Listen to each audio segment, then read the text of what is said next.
तो चलिए हम लोग यहाँ आज टेम्परेचर के बारे में चर्चा करेंगे कि कैसे हम लोग कन्वर्ट कर सकते हैं, ठीक है, फ़ारेनहाइट, सेल्सियस और केल्विन को, ठीक है। टेम्परेचर जिसको हम हिंदी में क्या कहते हैं, तापमान कहते हैं, ठीक है। आप तो कुल मिलाकर हमारे पास 4 हैं, ठीक है, 4 पैमाने हैं टेम्परेचर को नापने का। टेम्परेचर किसको हम कहते हैं, बेसिकली टेम्परेचर हमारा क्या हुआ, टेम्परेचर हमारा हीट के हिसाब से हुआ कि कोई चीज़ कितना गर्म है, तो उसके बॉडी का हम लोग बेसिकली क्या जानना चाहते हैं कि उसका गर्म कितना गर्म है या फिर वह कितना ठंडा है, ठीक है। दोनों बात एक ही हुई, बस एक दूसरे का क्या हुआ, उल्टा हुआ। तो बेसिकली हम लोग गर्म और ठंडा के बारे में यहाँ पर जिक्र करते हैं कि किसी बॉडी का हम नापना चाहते हैं कि वह कितना गर्म है कितना ठंडा है। अब देखिए, अब हीट जो है वह किससे रिलेटेड है, एनर्जी से रिलेटेड है, ठीक है। जितना ज़्यादा किसी के पास हीट होगा यानी कि उतनी ज़्यादा उसके पास ऊर्जा होगी, एनर्जी होगी।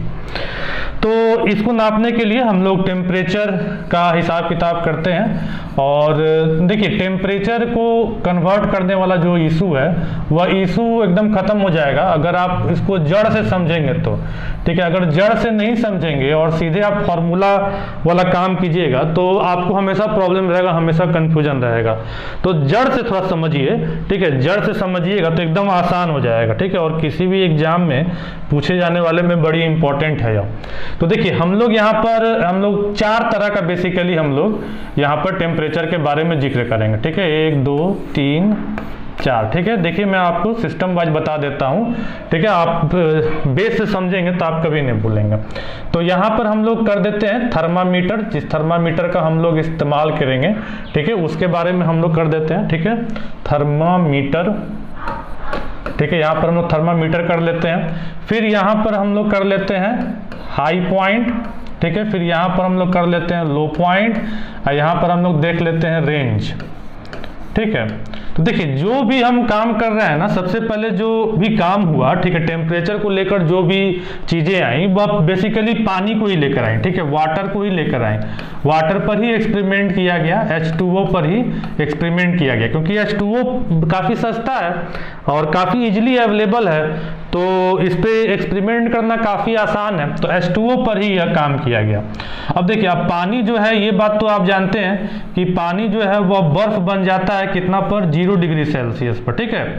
0 डिग्री सेल्सियस में ये क्या बन जाता है, आइस बनने लगता है, ठीक है। यानी कि लिक्विड स्टेट से यह सॉलिड स्टेट में होने लगता है, ठीक है। तो इसका स्टेट क्या हो जाता है, चेंज होने लगता है। तो यानी कि लिक्विड स्टेट में यह 0 डिग्री सेल्सियस तक ही रह सकता है, इसके बाद यह 0 डिग्री सेल्सियस से ये क्या हो जाएगा, अपना स्टेट चेंज करने लगेगा, लिक्विड स्टेट में नहीं रहेगा। तो ये मेरा क्या हो गया, इसका लोएस्ट पॉइंट हो गया, ठीक है, LP हो गया, लोएस्ट पॉइंट हो गया। अब वहीं पर पानी जो है वो 100 डिग्री सेल्सियस तक हम लोग खौलाते हैं तो उसके बाद क्या होने लगता है, ये भाप बनने लगता है, यानी कि लिक्विड स्टेट से ये गैसियस स्टेट में कन्वर्ट होने लगता है, ठीक है। तो यह इसका पानी का क्या हो गया, लिक्विड स्टेट में रहने के लिए यह क्या हो गया, हाईएस्ट पॉइंट हो गया। अब यह इसका क्या हुआ, रेंज हुआ। तो रेंज इसका कितना हुआ, 100 - 0 = 100, इसका क्या हुआ, रेंज हुआ, ठीक है। देखिए, रेंज का मतलब क्या है, रेंज का मतलब है कि आप देखते होंगे कि बंदूक वगैरह में कहा जाता है कि बंदूक के गोली का जो रेंज है वह 40 मीटर है, ठीक है। तो 40 मीटर है, अब आप 60 मीटर दूरी पर खड़ा होइएगा तो ऐसा थोड़े है कि आपको गोली नहीं लगेगा, आप उससे मरिएगा, नहीं, ऐसा नहीं है। देखिए, 40 मीटर कहने का मतलब हुआ, अगर किसी बंदूक का रेंज है तो कहने का मतलब हुआ कि वो 40 मीटर तक एकदम सीधा जाएगा, ठीक है, वैरी नहीं करेगा, उसका स्पीड या फिर डायरेक्शन वैरी नहीं करेगा।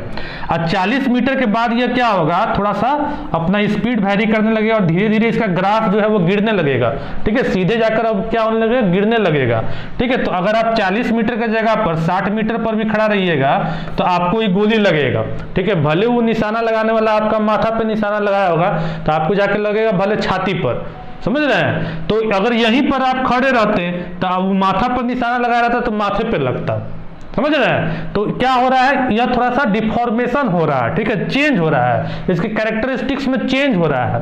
तो रेंज हम लोग इसको कहते हैं जो थर्मामीटर की हम लोग बात कर रहे हैं, यह रेंज से अपना ऊपर और नीचे भी काम करता है, लेकिन रेंज से ऊपर नीचे यह उतना सही ढंग से नहीं काम करता है।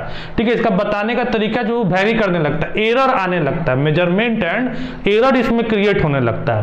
ठीक है, चलिए यहां तक समझ गए बात को। अब हम लोग यहां पर देखते हैं, तो सबसे पहले हम लोग ले लेते हैं किसको, डिग्री सेल्सियस वाला थर्मामीटर को, है ना, सबसे पहला नंबर पे ले लिए, सबसे फेमस है। उसके बाद हम लोग ले लेते हैं फ़ारेनहाइट वाले को, ठीक है। उसके बाद ले लेते हैं हम लोग केल्विन वाले को। उसके बाद हम लोग ले लेते हैं र्यूमर, ठीक है, एक र्यूमर नाम का भी होता है, आप जानते होंगे तो अच्छी बात है, नहीं जानते हैं तो जान जाइए, ये भी काफी फेमस है। ठीक है, र्यूमर। अच्छा, टेम्परेचर थर्मामीटर का सबसे पहले कौन आविष्कार किया था, क्या आप जानते हैं कौन आविष्कार किया था? देखिए, सबसे पहले जो आविष्कार किया था वो गैलीलियो आविष्कार किया था। ठीक है, सबसे पहले थर्मामीटर का जो जिक्र किया, जो आविष्कार किया इस इंस्ट्रूमेंट का, वह कौन था? गैलीलियो था। लेकिन गैलीलियो जो थर्मामीटर बनाया वह बहुत ही बड़ा थर्मामीटर बना दिया, एक बांस के आकार का वो थर्मामीटर बना दिया। अब सोचिए, बांस के आकार का थर्मामीटर अगर हम आपके मुंह में बुखार नापने के लिए डालेंगे तो क्या होगा? गड़बड़ हो जाएगा। काख में अगर दाब देंगे बांस टाइप का तो आप कर पाइएगा नहीं ना, तो गड़बड़ी होने लगा। ठीक है, मेजरमेंट में गड़बड़ी होने लगा, पानी में भी उतना बड़का बांस डालेंगे तब ना होगा, तो टेम्परेचर करने में गड़बड़ी होने लगा। तो इसी प्रोसेस को फ़ारेनहाइट नाम के जो साइंटिस्ट थे वो थोड़ा इसको क्या कर दिए, मॉडिफाई करके जो पतला वाला जो थर्मामीटर आज के डेट में हम लोग यूज कर रहे हैं, उस थर्मामीटर का कंसेप्ट लेकर ये फ़ारेनहाइट नाम के जो साइंटिस्ट थे वो लेकर आए। इन्हीं साइंटिस्ट के नाम पर जो फ़ारेनहाइट हम लोग बात कर रहे हैं वह हम लोगों का एक टेम्परेचर क्वांटिटी है। तो चलिए समझ गए होंगे इन सभी बात को। चलिए, तो इन सभी बात को समझ गए, तो अब हम लोग आगे की ओर चर्चा कर लेते हैं। अच्छा, अब देखिए, अब ये डिग्री सेल्सियस वाला थर्मामीटर जो है इसको कौन इस्तेमाल करता है? तो हम लोग जैसा आम आदमी इस्तेमाल करता है। ठीक है, हम लोग बोलते हैं कि 0 डिग्री सेल्सियस पर पानी ठंडा बर्फ बन जाता है और 100 डिग्री सेल्सियस पर पानी भाप बन जाता है, तो ये आम आदमी लोग इस्तेमाल करता है। आई फ़ारेनहाइट वाला कौन इस्तेमाल करता है? तो डॉक्टर लोग इस्तेमाल करता है। मेडिकल वाले में आप देखिएगा थर्मामीटर जो होता है वो फ़ारेनहाइट वाला होता है, सेल्सियस वाला नहीं होता है। ठीक है, फ़ारेनहाइट में बोला जाता है कि 98 डिग्री फ़ारेनहाइट होना चाहिए था, यानी कि आपको बुखार नहीं है। 100 डिग्री फ़ारेनहाइट हो गया यानी कि आपको बुखार है, फ़ारेनहाइट में चर्चा किया गया है। आई केल्विन वाला जो है इसका कौन इस्तेमाल करता है? तो इसका साइंटिस्ट लोग इस्तेमाल करता है। ठीक है, केल्विन वाला का कौन इस्तेमाल करता है? साइंटिस्ट लोग इस्तेमाल करता है। आई र्यूमर जो है इसका कोई इस्तेमाल नहीं करता है। ठीक है, ये एगो साइंटिस्ट था जो सोचा कि हम भी अपना बना देते हैं, सब कोई अपना अपना बना रहा है तो हम भी अपना बना देते हैं, तो भी बना दिया, लेकिन इसका कोई इस्तेमाल नहीं करता है। ठीक है, लेकिन हम लोग यहाँ पर देख के चलेंगे कि आखिर र्यूमर वाले थर्मामीटर का भी किस तरह से हिसाब किताब है, किस तरह से कैलकुलेशन है। तो चलिए हम लोग समझते हैं कि किस प्रकार से हम लोग यहाँ पर अपना प्रक्रिया करेंगे। तो देखिए, अब यही लोएस्ट पॉइंट और हाईएस्ट पॉइंट में देखा गया, तो उसी के हिसाब किताब से, पानी के हिसाब किताब से, ये देखिए टेबल को याद कर लीजिएगा। ठीक है, टेबल को याद कर लीजिएगा ना, तो ये जो टेम्परेचर कन्वर्ट करने वाला जो हिसाब किताब है इसमें कभी कंफ्यूजन आपको नहीं होगा। ठीक है, इस टेबल को एकदम रट लेना है। ठीक है, कभी भी आपको इसमें दिक्कत नहीं होगा, कभी भी आप इसमें फंसिएगा नहीं। समझ रहे हैं बात को? चलिए, तो डिग्री सेल्सियस में हमारा हाईएस्ट पॉइंट कौन सा हुआ? पानी के हिसाब से हम लोग लिए तो 100 हुआ, और लोएस्ट पॉइंट हमारा कौन सा हुआ? 0 हुआ। रेंज हमारा क्या हुआ? 100 हुआ। क्लियर है? अच्छा, अब फ़ारेनहाइट के हिसाब से देखा जाए तो हमारा हाईएस्ट पॉइंट कौन सा हुआ? 212 हुआ, और लोएस्ट पॉइंट हमारा क्या हुआ? 32 हुआ। ठीक है, तो फ़ारेनहाइट वाला थर्मामीटर बनाया गया होगा, और पानी में फिर देखा गया होगा कि पानी जमता है किस फ़ारेनहाइट पर, तो देखा गया कि 32 फ़ारेनहाइट पर पानी जो है वो बर्फ जम जाता है। अब पानी भाप कितना फ़ारेनहाइट पर बनता है? तो 212 पर बनता है, तो इस चीज को हाईएस्ट पॉइंट और लोएस्ट पॉइंट में ले लिया गया। ठीक है, अब इसमें रेंज कितना हो गया? कितना दिख रहा है आपको रेंज? ठीक है, तो 212 में से घटाएं तो 0। क्लियर है? अच्छा, अब केल्विन वाला थर्मामीटर बनाया गया, इसका देखा गया, तो इसका देखा गया 373। ठीक है, हाईएस्ट पॉइंट, और लोएस्ट पॉइंट कितना देखा गया? 273। तो इसका रेंज कितना हो गया? इसका रेंज हो गया 100 का। ठीक है, क्लियर है? अच्छा, और र्यूमर वाले का क्या हुआ? र्यूमर वाले का हाईएस्ट पॉइंट निकाल लिया गया तो 80, लोएस्ट पॉइंट निकाला गया तो 0, रेंज कितना हुआ? 80। ठीक है, इस टेबल को बस अब आपको याद रखना है। ठीक है, इस टेबल में आप रेंज याद रखने की कोई आवश्यकता नहीं है, बस यही वाला पॉइंट जो है इसको आपको याद रखना है। ठीक है, इसको आप याद रख लीजिएगा तो सारा काम जो है अपना यहीं पर हो जाएगा। ठीक है, बस इसी को आपको याद रखना है। ठीक है, इतना पार्ट को आपको याद रख लेना है, इतना पार्ट को आप याद रख लीजिएगा तो बस काम जो है यहाँ पर निपट गया। अब हम एक फॉर्मूला बता देते हैं, उस फॉर्मूला के हिसाब से आप किसी भी चीज में आसानी से कन्वर्ट कर जाइएगा। ठीक है, देखिए शॉर्टकट के फिराक में नहीं रहना है। ठीक है, शॉर्टकट के फिराक में रहिएगा तो गड़बड़ होगा मामला। ठीक है, शॉर्टकट के फिराक में नहीं रहना है। चलिए इसको हम छोटा करके इधर भेज देते हैं। चलिए भैया आप इधर छोटा होकर इधर आ जाइए, थोड़ा और छोटा हो जाइए। चलिए यहाँ हम इसको रख देते हैं। ठीक है, अब देखिए अब फॉर्मूला जो हमको इस्तेमाल करना है वह कौन सा फॉर्मूला हमको इस्तेमाल करना है, तो देखिए फॉर्मूला हमको इस्तेमाल करना है थर्मामीटर, थर्मोमीटर। ठीक है, थर्मोमीटर, ठीक है ना, थर्मोमीटर। ठीक है, थर्मोमीटर स्पेलिंग कर लीजिएगा, बच्चे तो है नहीं आप। ठीक है, चलिए थर्मोमीटर, थर्मोमीटर में हम क्या करेंगे, लोएस्ट पॉइंट को हम माइनस करेंगे और डिवाइडेड बाई हम कर देते हैं highest point minus lowest point. अच्छा, ये हम फॉर्मूला लिखे हैं, ऐसे हम चाहते तो हम लिख सकते थे highest point minus lowest point is equal to, हम अभी बताएं क्या होता है, रेंज होता है। ठीक है, तो हम चाहते तो रेंज भी इसके जगह पर लिख सकते थे। ठीक है, इसके जगह पर हम चाहते तो रेंज भी लिख सकते थे। ठीक है, रेंज आपको नहीं याद रखना है तो आप उसको नहीं याद रखिए, आप सीधा सीधी यहाँ से कंसेप्ट समझ जाइए कि भैया इस तरीके से हम कर देंगे तो उसका रेंज भी निकल जाएगा। अच्छा, अब अगर मान लीजिए कि हमको क्या करना है, मेरे पास सेल्सियस वाला थर्मामीटर है। ठीक है, तो सेल्सियस वाला का हम क्या कर लिए, लोएस्ट पॉइंट हम किए, तो सेल्सियस का लोएस्ट पॉइंट कितना है, 0 है, तो हम 0 कर दिए। और इसका रेंज या फिर हम कहें हाईएस्ट पॉइंट और लोएस्ट पॉइंट घटाइएगा तो कितना होगा, 100 होगा। चलिए समझ गए। अच्छा, अब यहीं पर हम कर लेते हैं फ़ारेनहाइट वाला के लिए। तो फ़ारेनहाइट वाला के लिए हमारा क्या है भैया, फ़ारेनहाइट। अब फ़ारेनहाइट का हमारा लोएस्ट पॉइंट कौन सा था, तो फ़ारेनहाइट का हमारा लोएस्ट पॉइंट था 32, तो हम कर देते हैं इसमें -32, इसमें हम कर देते हैं -32 और रेंज इसका कितना था 180, हाईएस्ट पॉइंट और लोएस्ट पॉइंट में घटाइएगा तो रेंज निकल जाएगा। चलिए हो गया। अच्छा, उसके बाद आ गया केल्विन वाला, तो केल्विन वाला आ गया, तो केल्विन में अब लोएस्ट पॉइंट कितना था हमारा 273 था, 273 था तो हम कर दिए 273, रेंज कितना था 100 था तो हम कर दिए 100। ठीक है, रेंज क्या किए हम, highest point minus lowest point कर दिए तो रेंज हो गया हमारा। अच्छा, और र्यूमर वाला का क्या था, तो आर माइनस लोएस्ट पॉइंट क्या था 0 और रेंज 80 माइनस 0 तो हमारा क्या हो गया 80 हो गया। ठीक है, देख लीजिए यही हो गया हमारा फॉर्मूला, ही बनकर तैयार हो गया। अब इस फॉर्मूला में हम डालेंगे तो हमको जो भी मालूम करना है हम वो मालूम कर लेंगे। ठीक है, इस फॉर्मूला में हम डालेंगे तो हमको जो भी मालूम करना है हम उसको खटाखट मालूम कर लेंगे। ठीक है, एग्जाम्पल देख लें, एग्जाम्पल देख लेते हैं तो क्लियर हो जाएगा सारा बात, है कि नहीं। चलिए तो एग्जाम्पल देख लेते हैं।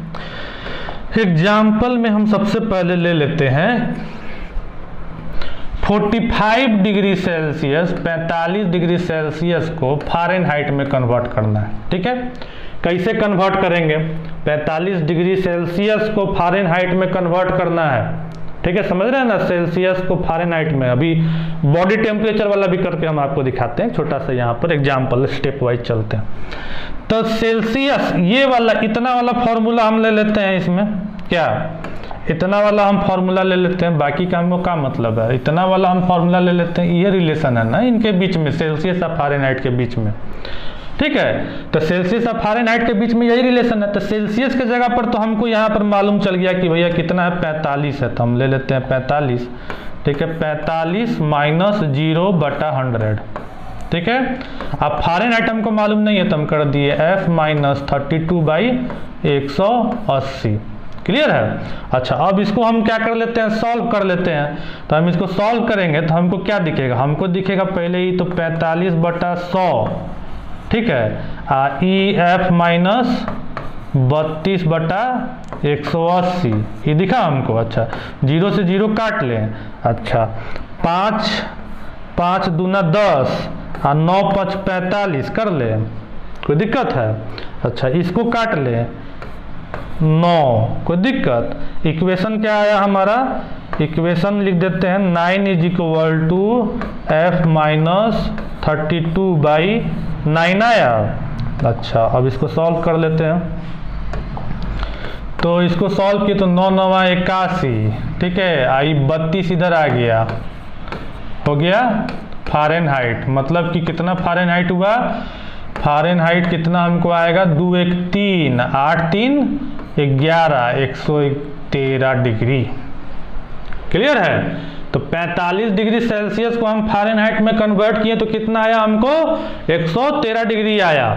अच्छा, अब हम क्या करते हैं, चलिए एक और एग्जाम्पल यहाँ पर देखते हैं। ठीक, बहुत ही इंपॉर्टेंट क्वेश्चन है, ठीक है, अक्सर ही पूछा जाता है। ठीक है, -40 डिग्री सेल्सियस को आप फ़ारेनहाइट में कन्वर्ट कीजिए और केल्विन में भी कन्वर्ट कीजिए। ठीक है, देखिए बड़ी इंपॉर्टेंट क्वेश्चन है, ठीक है, बड़ी पूछा जाता है। देखिए इसमें क्या छुपा हुआ राज हम आपको बताते हैं, या कि इसमें क्या राज छुपा हुआ आपको अपने आप पता चल जाएगा। आप इसको कन्वर्ट कीजिएगा तो अपने आप आपको मालूम चल जाएगा।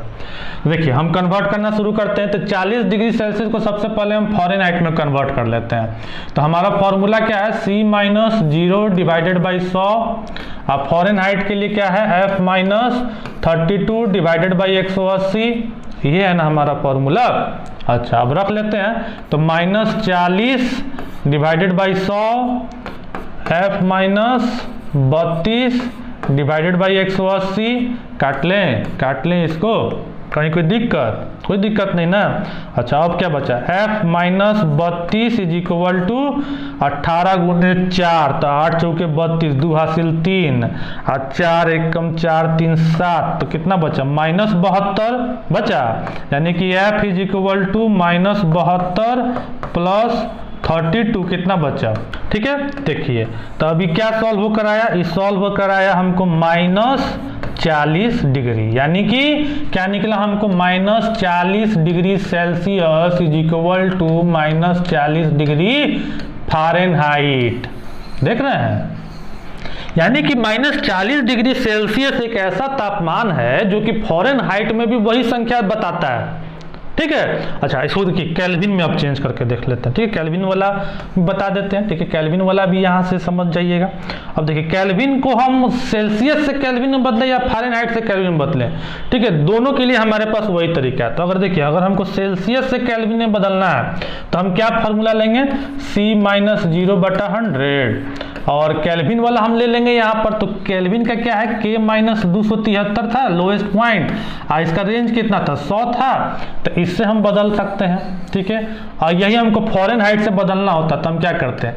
F माइनस कितना था? 32/180, और इसका कितना है? K का, तो K का तो यही है 273/100। तो ये दोनों फार्मूला हम लगाकर आसानी से हम कन्वर्ट कर सकते हैं, कोई भी फार्मूला हम लगाएंगे। अच्छा चलिए हम लगा देते हैं। -40 डिग्री सेल्सियस को हमको कन्वर्ट करना है, तो -40 यही वाला फार्मूला लगाकर हम इस्तेमाल करते हैं तत्काल, बटा 100, और केल्विन -273/100। देख रहे हैं? चलिए ठीक, कट गया। ठीक है, कट गया। अच्छा बचा क्या? बचा केल्विन। तो 273 चल जाएगा, इधर पॉजिटिव हो जाएगा 273, और इधर हो जाएगा -40। ठीक है, तो ये कितना हो जाएगा? ये हो जाएगा 2 और 3 रबे करेगा, 7 में से 4 जाएगा 3, 233 डिग्री केल्विन हो जाएगा। तो देखिए केल्विन के लिए अगर डिग्री सेल्सियस से केल्विन में हमको कन्वर्ट करना है, ठीक है, तो केल्विन में हम क्या, केल्विन से अगर हमको डिग्री सेल्सियस में कन्वर्ट करना है तो हमारे पास एक कोई आसान सा हिसाब किताब है जो कि आप जानते हैं। इसको ऐसे कर दीजिएगा तो केल्विन निकल कर चला आएगा। ठीक है, तो हम चाहते तो यहाँ से भी कर देते 273 - 40। ठीक है, तो कहाँ से आया? इसी से ही फॉर्मूला आया है। ठीक है, तो हमको ये निकल जाता 233 केल्विन। ठीक है, 233 केल्विन हमको निकल जाता। ठीक है, तो ई फॉर्मूला केवल किसके लिए? केल्विन से सेल्सियस में कन्वर्ट करने के लिए है। समझ रहे हैं बात को? अब वहीं पर अगर ये वाला फॉर्मूला लगाकर हम इस्तेमाल करते हैं, ये वाला फॉर्मूला लगाकर अगर हम इस्तेमाल करते हैं तो देखिए तो कैसे हम इस्तेमाल करते हैं। फ़ारेनहाइट में हमको कितना है? -40 आया है। ठीक है, अब -32 हो गया, डिवाइडेड बाई कितना हो गया? 180 हो गया। और केल्विन का कितना है? 273। ठीक है, 273/100। यही है ना। चलिए इसको काट देते हैं, इसको भी काट देते हैं। अच्छा 40 में से माइनस 32 गया तो कितना हो गया, ये हो गया 72, ठीक है 72 बटा 18। ये कितना हो गया, के 2 73 बटा 10। अच्छा और इसको काटते हैं, तो इसको काटेंगे तो 9 हो जाएगा, इसको काटेंगे तो कितना हो जाएगा 5 हो जाएगा, और इसको काटेंगे तो 9 8 72, यानी कि -8 हो जाएगा, ठीक है। अच्छा अब देखिए -8 हो गया, अब इसको लेकर आते हैं तो 8 5 40, तो ये हो गया -40 इज इक्वल टू के -273। देख लीजिए वहीं पर आ रहे हैं हम, ठीक है। तो यानी कि केल्विन इज इक्वल टू कितना हो जाएगा, 273 इधर आ गया, 273 माइनस 40 यानी कि 203 33। देख रहे हैं, क्लियर है बात, समझ गए। तो इस प्रकार से हम लोग जो है वह किसी भी टेम्परेचर को केल्विन में चाहे किसी भी चीज़ में हम लोग कन्वर्ट कर सकते हैं। वहीं पर र्यूमर की बात कर लें तो र्यूमर की भी बात कर लेते हैं। भैया र्यूमर का इस्तेमाल ज़्यादा होता नहीं है, तो ऐसा थोड़े है कि र्यूमर का बात नहीं किया जाए। तो र्यूमर को हम लोग कन्वर्ट कर लेते हैं, ठीक है। र्यूमर का हमारा क्या है, R-0 बटा 80, यही है ना। तो हम कन्वर्ट कर लेते हैं, कोई एक ले लेते हैं, -40 वाला ले लेते हैं, ठीक है। तो -40 वाला ले लेते हैं, तो -40, तो 0 को तो यहाँ कोनो ज़रूरत नहीं, हटा देते हैं, ठीक है। तो -40 बटा 100, ठीक है, और R बटा 80, तो ई चल गया, ई चल गया, तो 8 चौके 32, यानी कि R इज इक्वल टू क्या हो गया, -32। क्लियर है, समझ रहे हैं इस बात को, ठीक है। चलिए इसमें थोड़ा सा और एक और बात जान जाइए कि हमारा जो केल्विन वाला जो है उसी को हम लोग सबसे ज्यादा स्टैंडर्ड फॉर्म में रखते हैं, साइंटिस्ट लोग उसी का इस्तेमाल करता है, ठीक है। एसआई यूनिट पूछा जाता है टेम्परेचर का तो आप क्या बोलते हैं, ठीक है, केल्विन होता है एसआई टेम्परेचर, ठीक है, केल्विन होता है एसआई टेम्परेचर का एसआई यूनिट टेम्परेचर का क्या होता है, केल्विन होता है। क्या है केल्विन होता है, इसलिए केल्विन होता है क्योंकि इसका कारण है, देखिए 2 केल्विन, ठीक है, 0 केल्विन इज इक्वल टू कितना होता है, -273 डिग्री सेल्सियस होता है, ठीक है। यह जो टेम्परेचर है यह मिनिमम टेम्परेचर है दैट कैन एग्जिस्ट, जो कि हो सकता है, दैट कैन एग्जिस्ट, ठीक है। इससे नीचे 0 केल्विन से नीचे या -273 डिग्री सेल्सियस से नीचे, ठीक है, कोई भी टेम्परेचर एग्जिस्ट नहीं करता है। समझ रहे हैं बात को, इससे नीचे का टेम्परेचर जो है वह एग्जिस्ट नहीं करता है। तो माइनस में जाकर किसी चीज को नापना काफी टफ होता है ना। कैसे हम माइनस का स्केल बनाएंगे, हम थर्मामीटर में आप देखते हैं जो मर्क्यूरी व थर्मामीटर उसमें पॉजिटिव का स्केल बना हुआ है, माइनस का तो स्केल नहीं बना हुआ है। पारा का जो मर्क्यूरी का जो थर्मामीटर है उसमें माइनस कैसे हम नापेंगे, माइनस दिक्कत होगा नापने में, तो माइनस वाला जो है वो नापने में हमको दिक्कत होता है, ठीक है। इसीलिए साइंटिस्ट लोग केल्विन का इस्तेमाल करता है, क्योंकि 0 नापना तो आसान है, तो 0 केल्विन से जितना ऊंचाई तक जाना होगा हम चले जाएंगे, माइनस का यहाँ पर झंझट नहीं रहेगा। तो इसीलिए इसको हम लोग क्या करते हैं, केल्विन वाले को हम लोग एसआई में इस्तेमाल करते हैं, क्योंकि यह एब्सोल्यूट टेम्परेचर को बताता है, ठीक है। एब्सोल्यूट टेम्परेचर से नीचे टेम्परेचर को नापना जो है वह पॉसिबल नहीं है और एग्जिस्ट भी नहीं करता है, क्योंकि उसके बाद क्या हो जाता है कि जितने भी मॉलिक्यूल्स जो हैं वो बिल्कुल जाम हो जाते हैं, एकदम टाइट पैक हो जाते हैं, हिलना डुलना बंद कर देते हैं। तो जब हिले डुलेगा ही नहीं मॉलिक्यूल तो हम लोग कैसे नापेंगे उसका टेम्परेचर, नहीं नाप पाएंगे, ठीक है। तो इसीलिए केल्विन को हम लोग क्या करते हैं, एसआई यूनिट ऑफ टेम्परेचर का हम लोग केल्विन को ही हम लोग इस्तेमाल करते हैं, और साइंटिस्ट लोग भी इसीलिए केल्विन का इस्तेमाल करता है। इसीलिए केल्विन जो है वह most appropriate calculation of temperature है in the thermometer. I hope कि आप इन सभी बातों को समझ गए होंगे। अगर समझ गए होंगे तो वीडियो को लाइक कर दीजिएगा, अगर चैनल पर नए हैं तो सब्सक्राइब कर दीजिएगा, क्योंकि आपको आपसे रिलेटेड कंटेंट जो है इस चैनल पर हमेशा मिलते रहते हैं। कोई भी मन में डाउट हो, कोई भी मन में बात हो, अच्छा लगा बुरा लगा कमेंट कर दीजिएगा। फिर मिलेंगे एक नए वीडियो के साथ, तब तक के लिए थैंक्स, बाय बाय।